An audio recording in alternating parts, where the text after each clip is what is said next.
So eventually you'll get a chance to read it, I hope. It is the most breathtaking story. This is on the level of the miraculous. And when I tell this to people, their jaws drop, they're inspired, some of them are nervous, because there's some elements to it that really make you have to own your own reality on a level that you may never have owned before. And it's a true story that I heard several years ago of a therapist who worked at a mental hospital for the criminally insane in Hawaii, using an unusual, mystical, secret Hawaiian healing method, helped heal every one of those patients. Pause. Mentally ill, convicted criminals in a mental institution, a mental hospital in Hawaii. They were so dangerous that people would visit and they'd walk scooting down the halls because those patients were violent. They were either sedated or shackled virtually every day.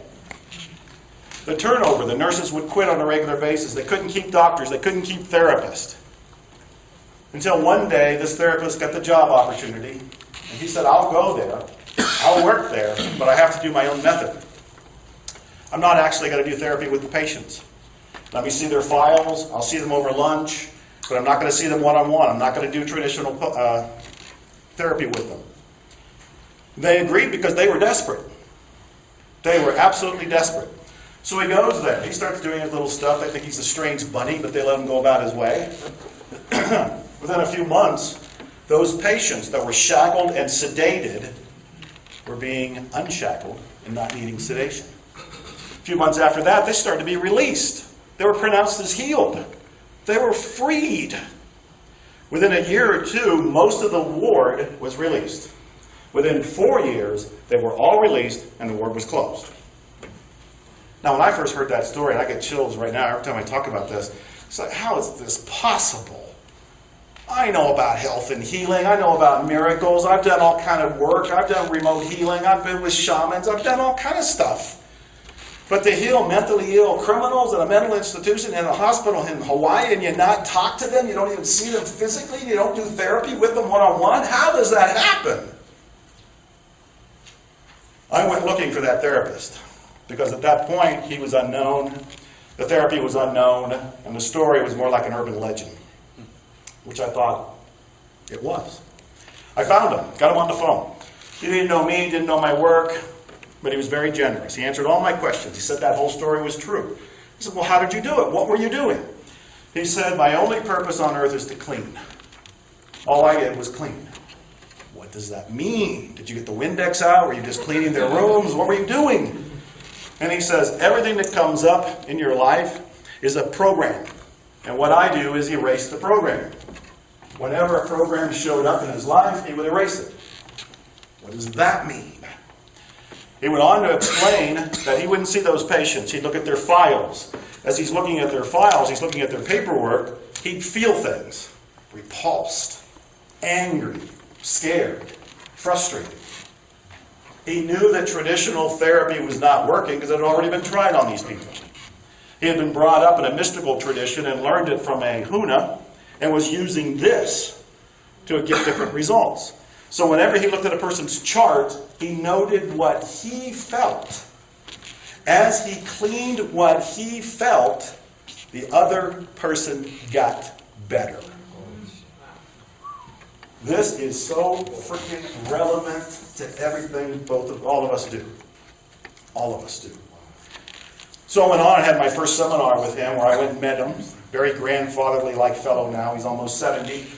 And he really just says the same thing over and over and over and over and over again. It's basically, you just have to keep cleaning.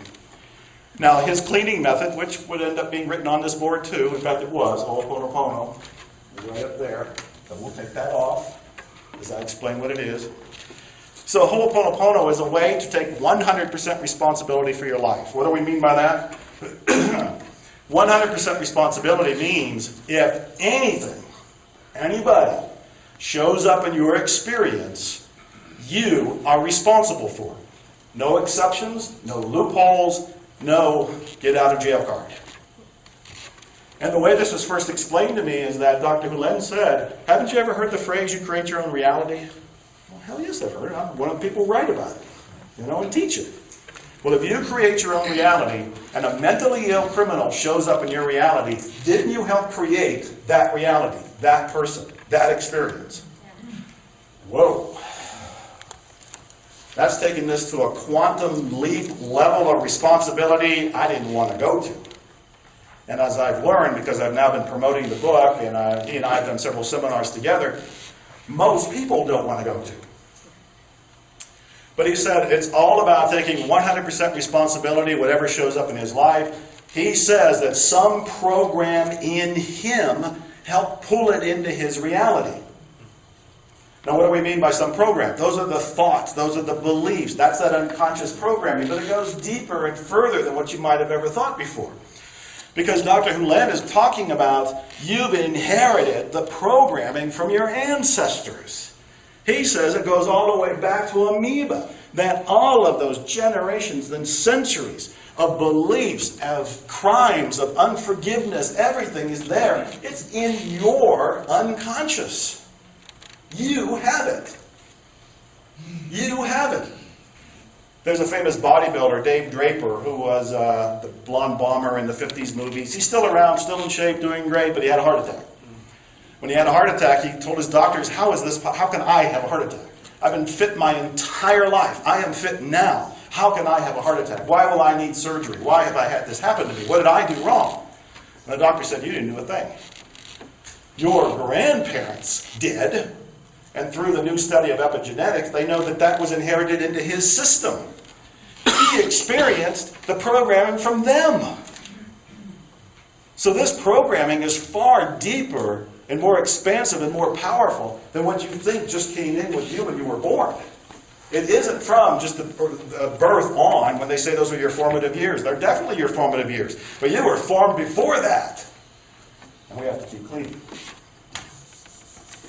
So Dr. Hulen says that the best way to clean, in his opinion, and again this would be written on the board, is to say 4 phrases. And some of you know those 4 phrases. Some of you practice those 4 phrases. Some of you know that I'm saying those 4 phrases in my mind right now because I'm cleaning as I'm speaking so that I can give you the best, most direct delivery, presentation from the divine that I can humanly give you at this point in time.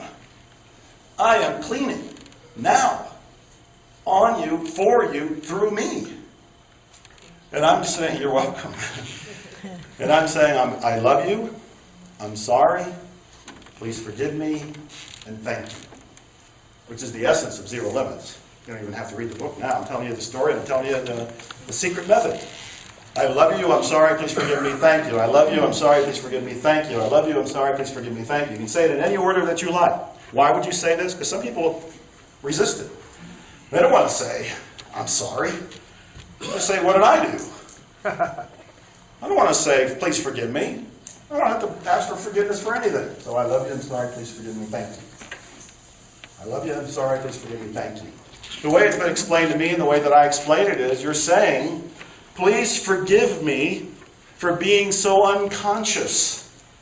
Please forgive me because I have not been aware of everything going on in my life. I have not been aware of what I have had in me, my program, my beliefs from my ancestors or me, to bring in the reality I'm now experiencing. I'm sorry. I was not conscious. You're saying thank you because you're addressing all of this to what I call the whiteboard. You're addressing it to the divine, to God, whatever the word is for you. I just use the whiteboard because this seems to be so visually, metaphorically relevant. That's God to me. And you're saying, thank you, God, for erasing this. Thank you for erasing this. And always ending with, I love you.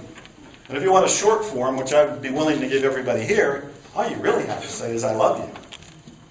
Can you imagine how your life will be different if the non-stop self-talk inside of you was nothing but, I love you?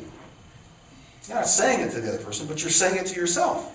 Your whole vibe will change. Your whole interaction with the other person will change. What you send out to the universe will change. And you will be helping to clean the country, the world, everything, the universe, as you're doing this. I love you, I'm sorry, please forgive me, thank you. But you can just say, I love you. And as you do, you are cleaning. The more you clean, the more you're going to be able to receive inspiration. Because remember I said earlier, you're either going to be receiving programming, which is any of this data, the 11 miles worth of data that's available at any moment, all of this centuries worth of programming that goes all the way back to who the hell knows where it started. You can be pulling programming from there, or you can be pulling inspiration. And when it comes, you act. But in order to get there, I love you, I'm sorry, please forgive me, and thank you. I love you, I'm sorry, please forgive me, and thank you.